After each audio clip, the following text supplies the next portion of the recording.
Hello, my lovelies. I am Dr. Lisa Mateka, and I help those with cancer navigate their inner journey towards health and wellness on all levels, physically, mentally, emotionally, energetically, spiritually, so they can stack the odds in their favor and self-realize wholeness without having to suffer and figure it out alone. Yes, that's a bit of a mouthful.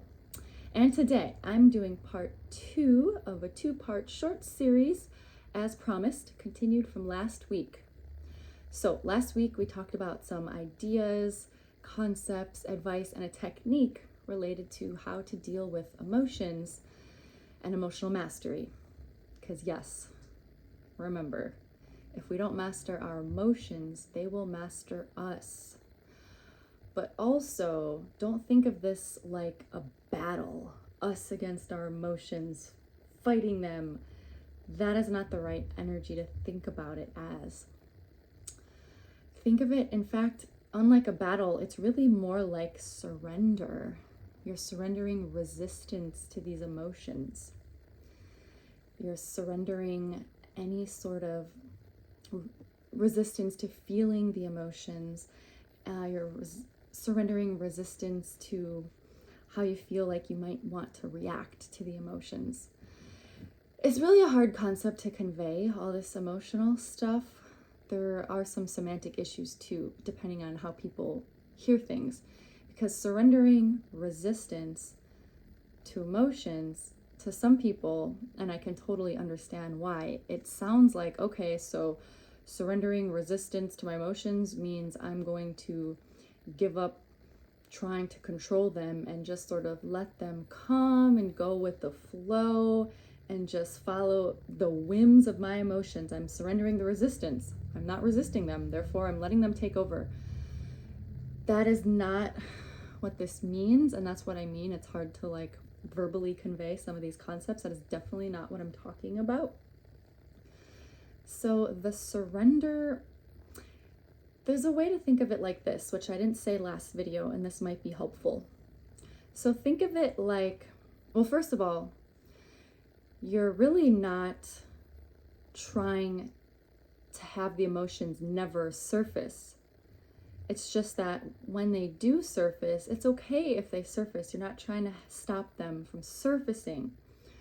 But when they do surface, it's what do you do with them? We talked about, let's not repress, suppress, totally express, or what's that other one? You get the idea. And a reactionary stance, essentially. And another way to think of it is you're actually not trying to control the emotions at all. What you're doing is you're controlling yourself. You're not trying to control the emotions at all. Let the emotions do whatever they normally would do. But you're so disidentified, that's why that's an important step. You're so disidentified from the emotion, because that's what you gotta do first, that you're like on the sidelines watching it. You're not getting hooked by it. You're not processing thoughts that go along with it. You're not reacting to it. You dissociated yourself from the emotion.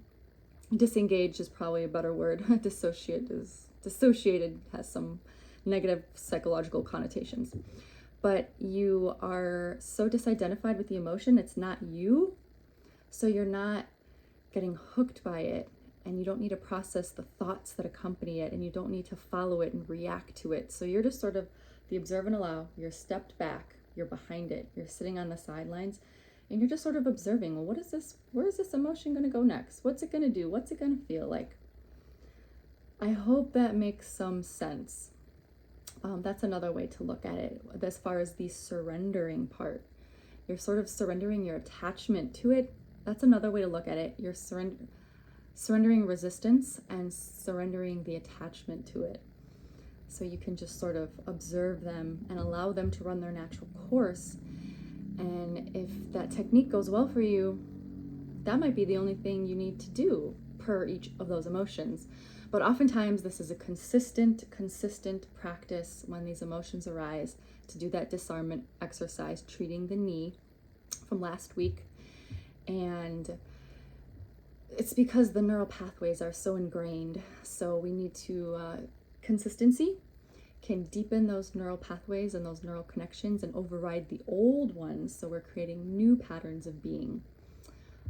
Dr. Joe Dispenza is very great, much better than me at explaining all of this. He really, really delves into the science. If you want to check him out, Dr. Joe Dispenza. He has some great meditations as well, and some great books like You Are the Placebo, which I highly recommend to all cancer patients. But yes, he says that another problem with why it's so hard to deal with emotions is because we actually become chemically addicted to them, because there's neuropeptides associated with each emotion we feel. And so we actually get chemically addicted to our emotional patterns and the most common emotions that we feel. Tony Robbins calls it our emotional home, which is the emotions we feel most commonly. We're like actually chemically addicted to them. So this exercise that I shared last week, it's one way to sort of help to cut that cord, to sort of break those patterns, break those neural pathways, and kind of rewire a new pathway to break that addiction. So I hopefully what I said made some sense, and feel free to leave a comment if you have questions or need clarifications.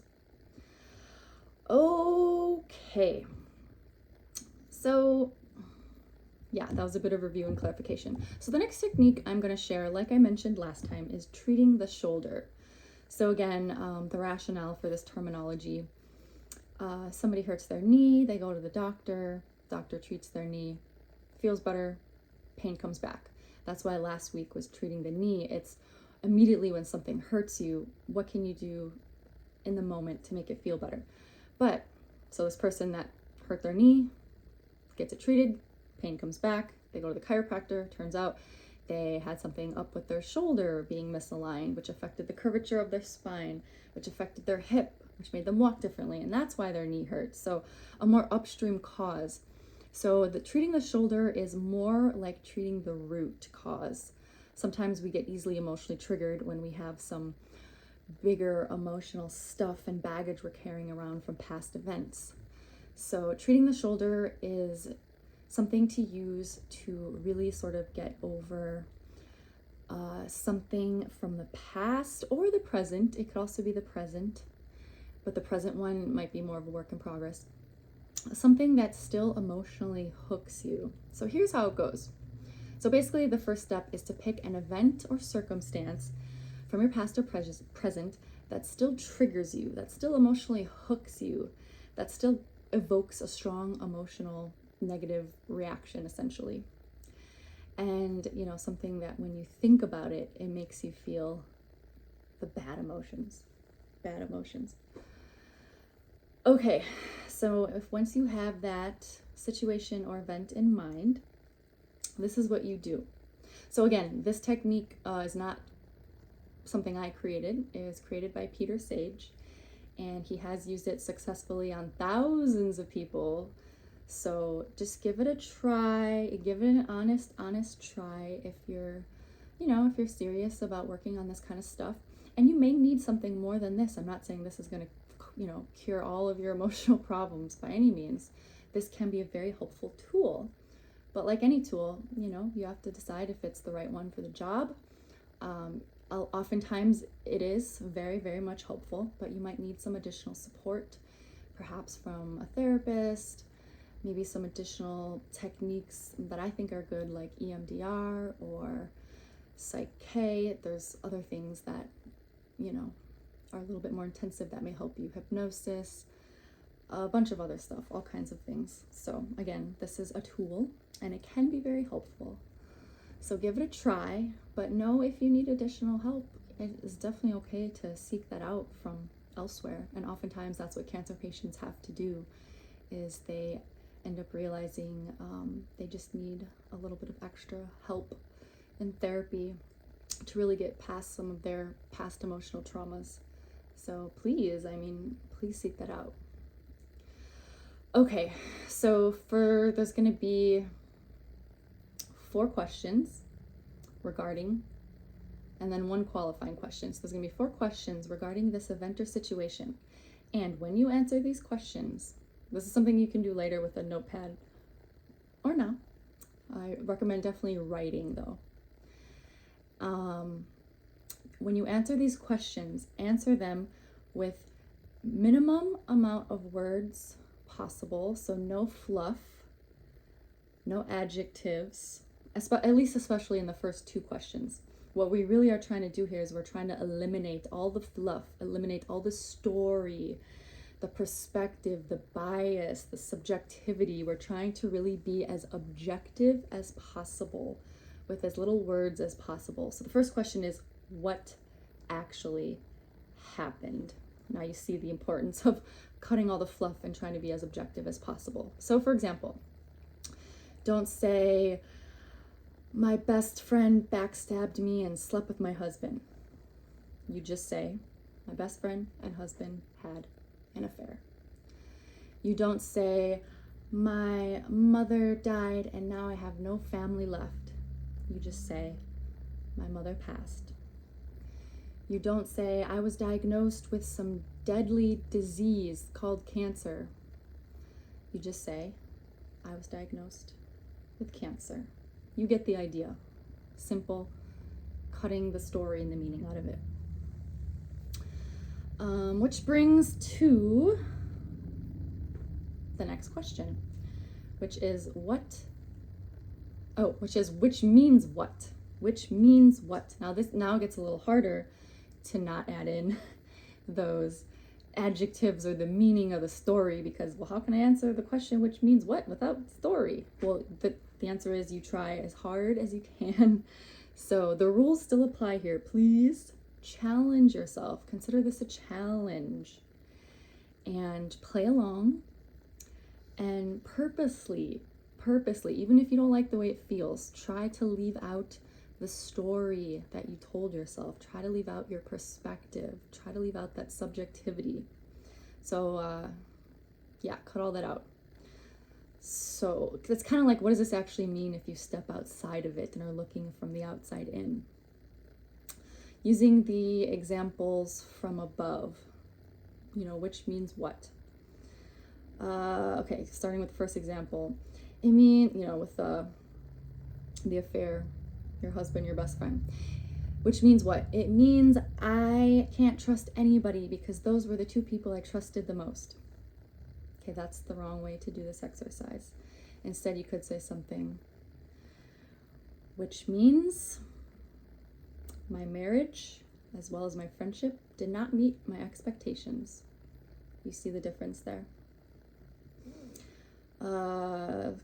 The mother dying. It means I'm all alone now.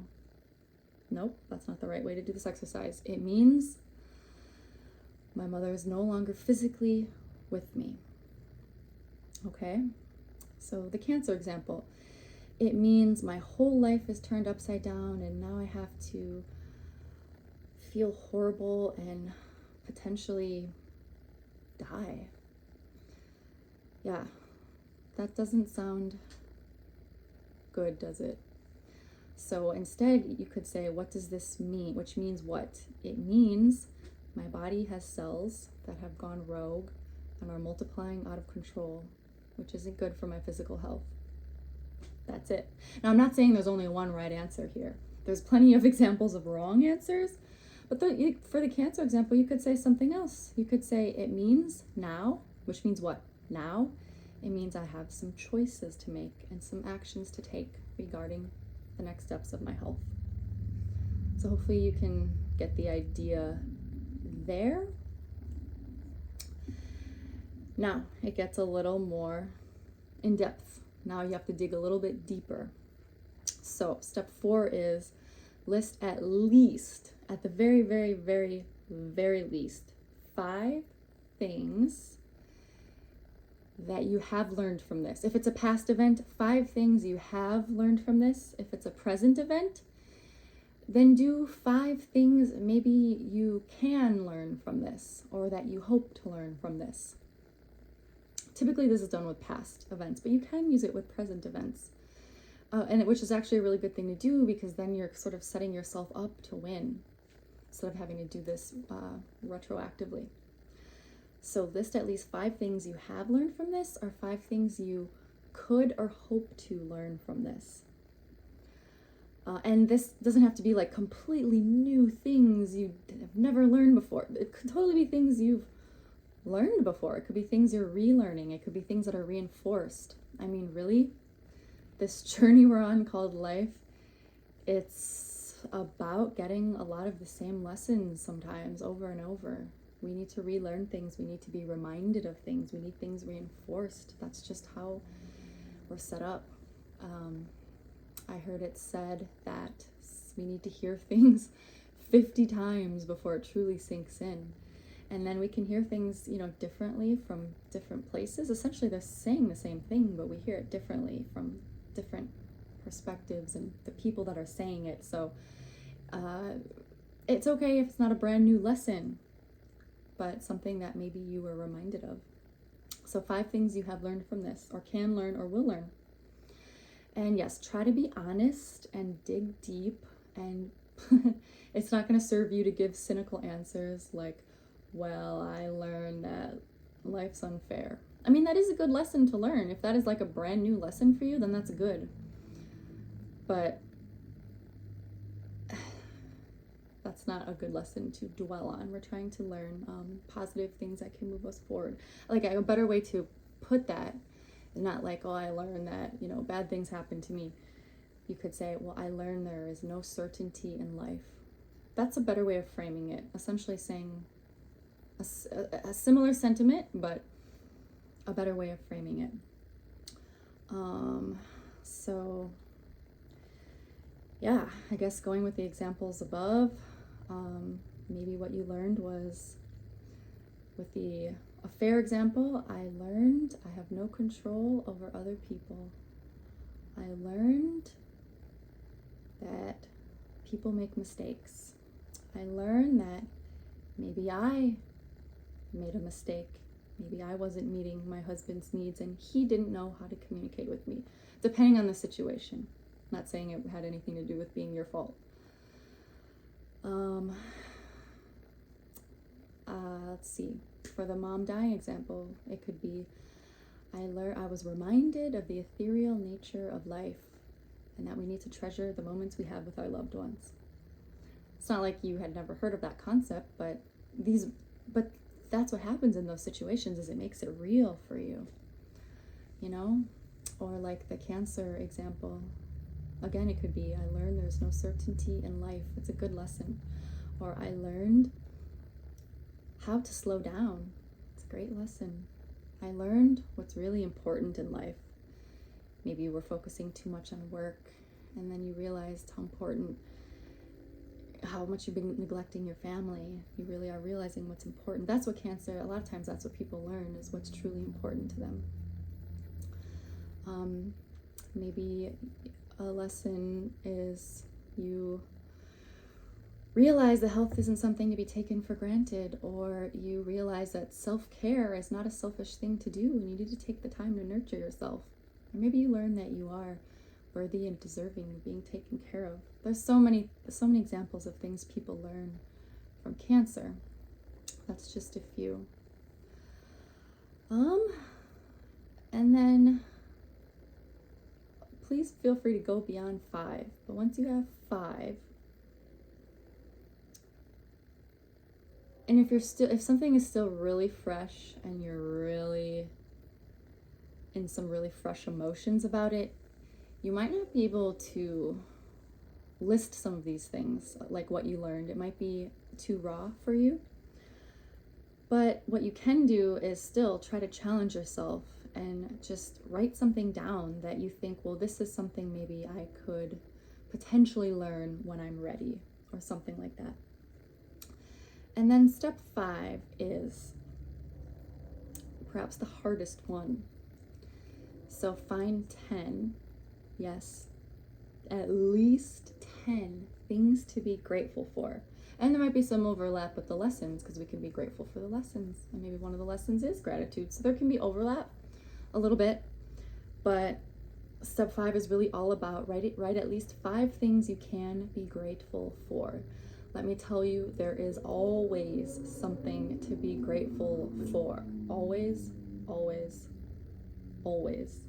So if you can't think of anything, then you're not trying hard enough. You're not digging deep enough. Or it's too fresh and you're in your emotions and you're not going to be able to do the gratitude part just yet. But what you could do is maybe try to think of things that maybe you could be grateful for when you're ready. Because there is, sometimes a process and sometimes we're not ready for this yet.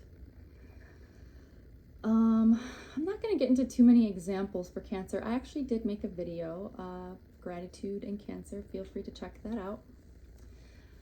I believe it's called The Number One State That Will Shift Cancer, which is gratitude. I go into that a little bit deeper. But it's so different for everybody, and there's so many things.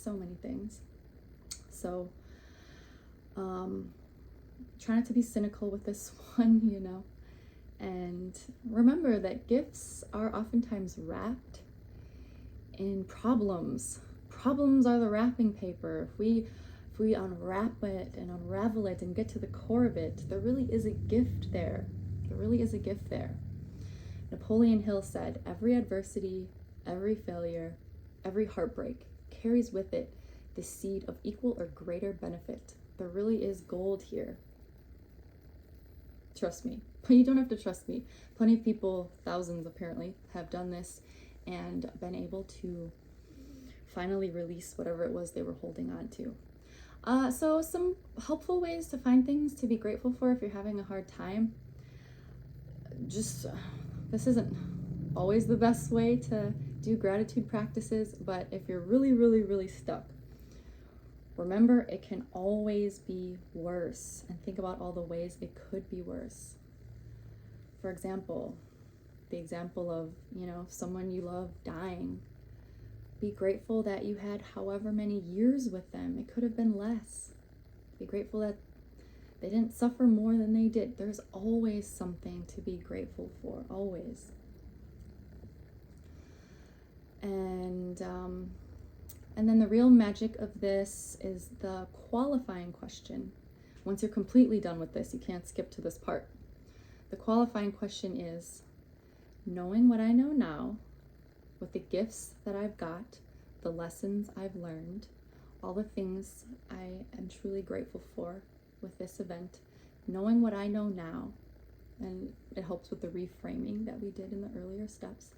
If I could go back and change it, would I? If your answer is no, then congratulations, you successfully completed this process. If the answer is yes, you would still go and change it.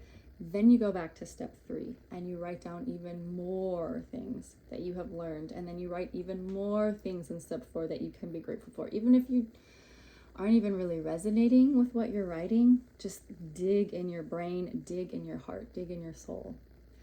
And I've been told that it took one person, the record is 76 things they had to write down to be grateful for before they finally decided they wouldn't go back and change the event.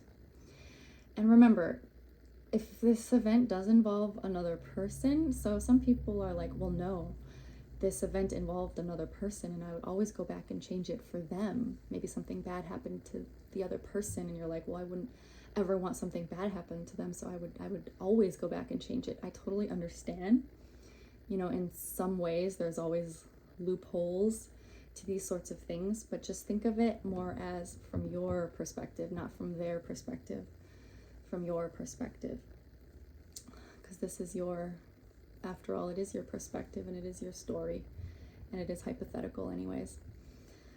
So, I guess that is a long enough video for now. I hope my clarifications earlier helped and didn't confuse you more.